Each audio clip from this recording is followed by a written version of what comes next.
There is a number, $25,000, that decides whether the IRS taxes your Social Security or leaves it alone. And pulling even $1 too much from your 401k can push you right past it. Nobody at Medicare, nobody at Social Security, nobody at your old job's HR department is going to explain this to you. My name is Diane. I'm 66. I've got a modest little retirement account, and I spent months figuring out the smartest way to use it. Let me save you the trouble. My name is Diane Knowlton. I'm 66 years old, just outside Knoxville, Tennessee, and I retired 8 months ago after 28 years as an office manager. And I need to be honest with you about something. For roughly 20 years, I did not look at my 401k. Not once. I knew it existed. Money was going in, whatever the default was when I got hired. I never increased it. I never changed the investments. The statements came in the mail, and I put them in a drawer. I know some of you are thinking, that's irresponsible, and maybe it was, but I also know some of you are thinking, oh no, that's me. When I finally logged in, and my daughter had to help me find the password, the number was $54,000. I opened a spiral notebook, wrote what I have at the top, and just stared at it. Part of me was grateful it existed. Part of me was embarrassed it wasn't more. But here's what I've learned since then. The amount matters a whole lot less than what you do with it. And most women our age are either letting it sit there or pulling it out wrong and accidentally handing money to the IRS they don't owe. So let me walk you through what I figured out. And I'll be specific because vague advice never helped anybody. Now, I am not a financial advisor. I'm a woman with a spiral notebook and a library card. Before you move any money, talk to a fee-only advisor or a VITA volunteer. That's free tax help at libraries and community centers about your specific situation. But this is what I learned, and I wish somebody had told me sooner. Before I get into the strategy, you need to understand one thing about how retirement accounts and taxes work together.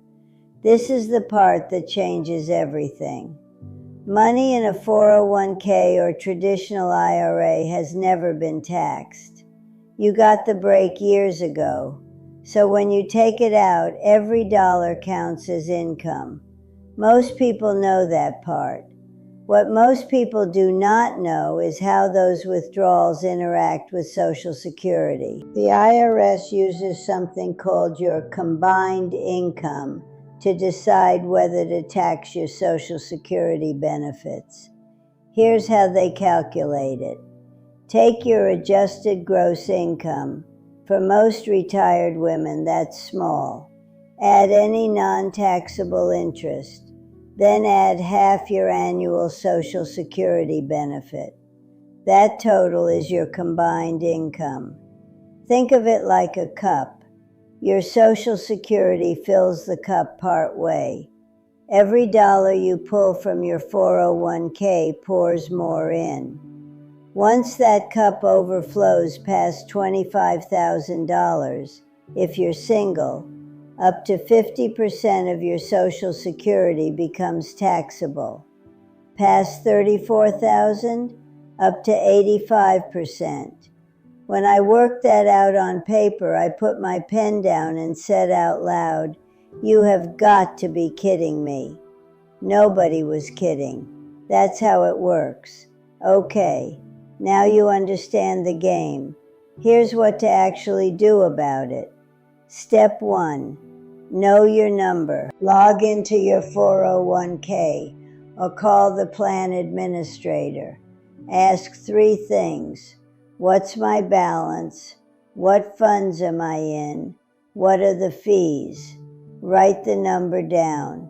No judgment, just the number.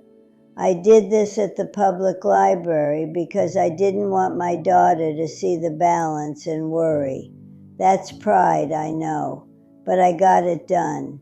Step 2. Consider rolling your 401k into an IRA. This means moving the money from your company plan into your own individual retirement account at a place like Fidelity, Vanguard, or Schwab. Why? More investment options, lower fees, and, most important, more control over when and how much you withdraw. Now here's the part I need you to write down. When you do this, say 2 words, direct rollover. That means the money goes straight from one account to the other. You never touch it. No taxes, no penalties. Do not let them cut you a check. If they do, they withhold 20% for taxes immediately, and you have 60 days to deposit the full amount into an IRA, or the whole thing becomes taxable income. Say direct rollover. Write it on a sticky note before you pick up the phone. I rolled mine into a Fidelity IRA. Took about a week, easier than I expected. Step 3. This is where the real money is. Get your calculator out. Calculate your combined income. I'll use my own numbers. My Social Security is $1,460 a month. That's $17,520 a year. Half of that is $8,760. My other income is about $2,000 in bank interest. So before touching my IRA, my combined income is roughly $10,760. The threshold is $25,000. I have over $14,000 of room. So here's the strategy. Each year I can withdraw roughly $12,000 to $13,000 from my IRA, keeping my combined income just under $25,000. My Social Security stays completely tax-free. The IRA withdrawal gets taxed, sure, but at my income level, that's the lowest federal bracket, 10 to 12%. If I pulled too much, even a little too much, and pushed past $25,000, suddenly up to half my Social Security becomes taxable. Past $34,000, up to 85%.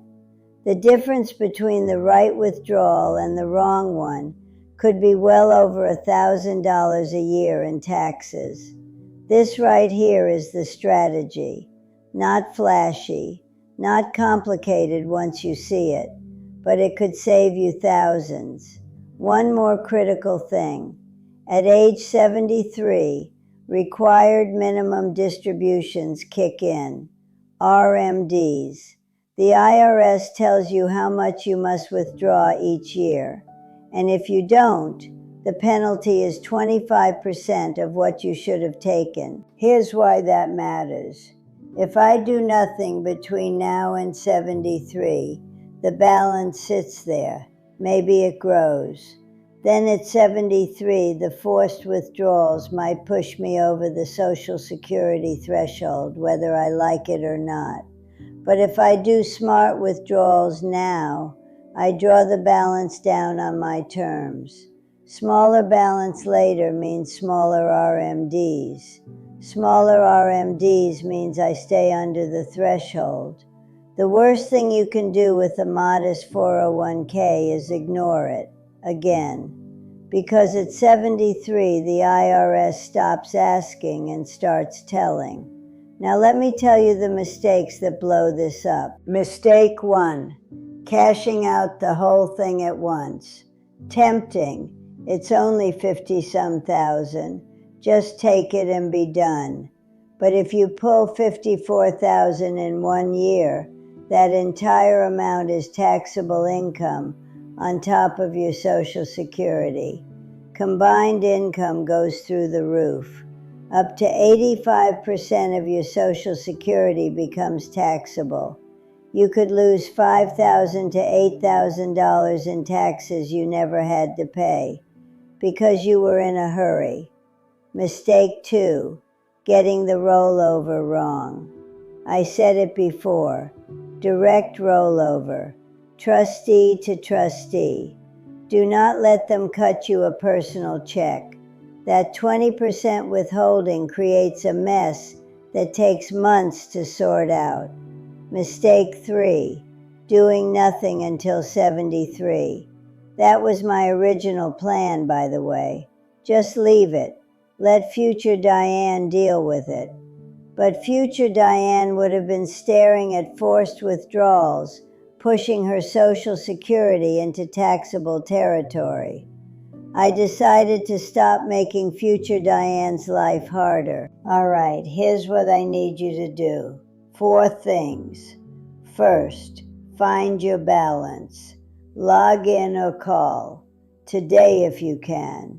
Second, ask your plan administrator about a direct rollover into an IRA.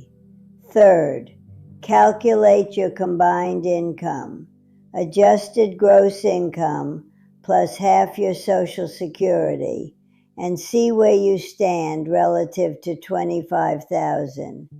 Fourth, start small strategic withdrawals now to fill those low tax brackets while keeping your Social Security tax-free.